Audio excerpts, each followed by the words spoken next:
شعبان المعظم کے پورا مہینہ میں ہی روزہ رکھا کرتے تھے، پورے مہینہ۔ ایک حدیث میں بخاری مسلم کی آتی ہے کہ اما عائشہ سلام اللہ علیہا کہتی ہے کہ نبی علیہ السلام شعبان میں کثرت سے روزے رکھتے تھے، اور ایک حدیث صحیح مسلم کی آتی ہے کہ پورا مہینہ ہی روزہ رکھتے تھے۔ اچھا، البتہ صحیح مسلم میں ایک حدیث ہے کہ نبی صلی اللہ علیہ وآلہ وسلم نے فرمایا کہ کوئی شخص بھی رمضان سے 2-3 دن پہلے روزہ نہ رکھے، یعنی رمضان کو پروٹوکول دینا کہ وہ مطلب روزے رکھ رہا تھا، رمضان کے لیے وہ روزے روک لے، لیکن آپ نے ساتھ اجازت دی کہ اگر کوئی شخص پورے مہینے کے رکھ رہا ہے اس کو اجازت ہے، لیکن کوئی خاص آخری دنوں کو نہ، آخری عشرے کو ٹارگٹ نہ کرے تاکہ رمضان کا پروٹوکول برقرار رہے۔ جس طرح کہ صحیح مسلم میں حدیث ہے کہ نبی صلی اللہ علیہ وآلہ وسلم جس جگہ پہ آپ نے فرض نماز پڑھی ہے نا، وہاں پر نفلی نماز پڑھنے سے یعنی ترغیب دلاتے تھے کہ نفل کو اس سے ہٹ کے پڑھا جائے تاکہ فرض کا پروٹوکول اپنی جگہ رہے۔ تو ایک حدیث ہے بخاری اور مسلم میں کہ ایک صحابی کہتے ہیں کہ مجھ سے نبی صلی اللہ علیہ وآلہ وسلم نے فرمایا کیا تم نے سرر شعبان کا روزہ رکھا ہے؟ تو انہوں نے کہا نہیں یا رسول اللہ۔ تو آپ نے فرمایا اب جب شعبان کا مہینہ گزر جائے، رمضان بھی گزر جائے، تو شوال کے مہینے میں تم 2 روزے رکھ لینا۔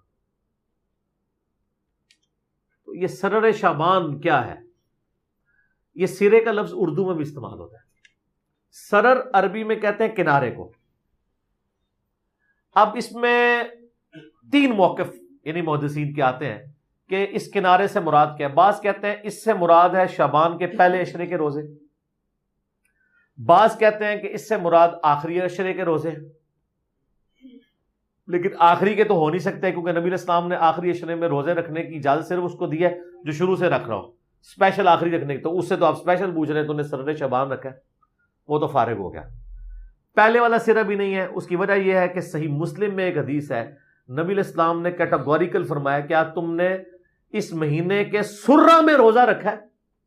سرہ عربی میں کہتے ہیں ناف کو، ناف سینٹر میں ہوتی ہے، آلموسٹ سینٹر آف گریوٹی ہوتا ہے بندے کا، وہ نماز میں بھی آتا ہے نا، تحت السرہ فوق السرہ، ناف کے اوپر ناف کے نیچے، تو اس میں الفاظ ہیں سرہ کا روزہ رکھا ہے سینٹر کا۔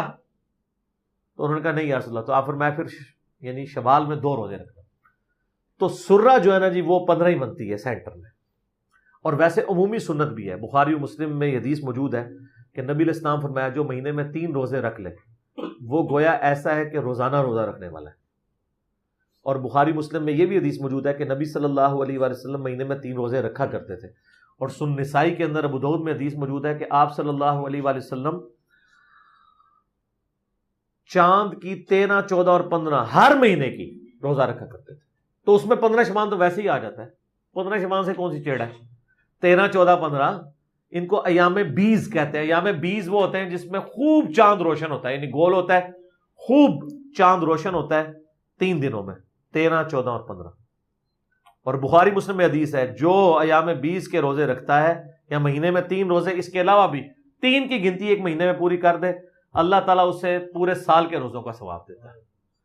اور اس سے بھی آسان میرے جیسے لوگوں کے لیے وہ صحیح مسلم میں حدیث ہے، ابو داؤد میں، ترمذی میں، نسائی میں، ابن ماجہ میں، یہ 6 اہل سنت کی کتابوں میں بخاری کو چھوڑ کے باقی 5 کتابوں میں حدیث ہے جس نے رمضان کے مہینے کے روزے سارے رکھے اس کے بعد شوال کے 6 روزے رکھ لیے، اسے پورے سال کے روزوں کا ثواب۔ کتنا آسان ہے۔